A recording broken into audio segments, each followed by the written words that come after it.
Inter में conflict नहीं जी, सब पूरा ओपन हो गया। आप गलत फहमी में नहीं रहना है।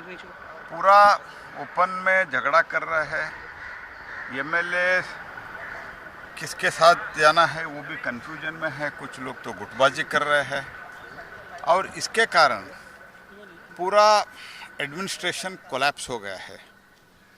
तो इतना ऐसे गंभीर परिस्थिति बन गया है। जो भी पॉटहोल्स है, बेंगलुरु का पॉटहोल्स कोई देखने वाला नहीं है। सारे प्रदेश में इस बार बहुत ज़्यादा बारिश हुआ है। वो बारिश के कारण सड़क खराब हो गए हैं।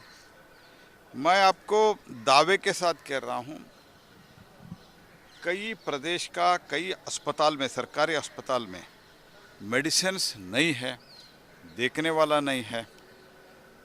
ये सभी अगर आप देखते हैं तो overall if you can look at the things, no minister is interested in administration. कौन मुख्यमंत्री बनेंगे, आगे क्या होगा, यही में चल रहा है। राहुल गांधी जी तो और स्वयं खरगे जी बोल रहे हैं हाईकमांड डिसाइड करेगा। तो उनको अभी भी उनको वही हाईकमांड का एक भाग है, वो भी उनको नहीं लग रहा है। और राहुल गांधी तो इधर उधर कहीं, आज ही दर्शन तो आज देश का जनता को आज ही हुआ है। तो इसीलिए कोई डिसीजन नहीं ले रहा है, किसी को कोई कहने वाला नहीं है, सुनने वाला भी नहीं है। Totally it has gone to the डोल्ड्रम्स।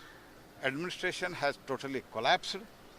तो in this context I urge the Congress leadership at the center, because BJP is very, very firm that in 2013 they have been given the mandate by the people. They should properly rule.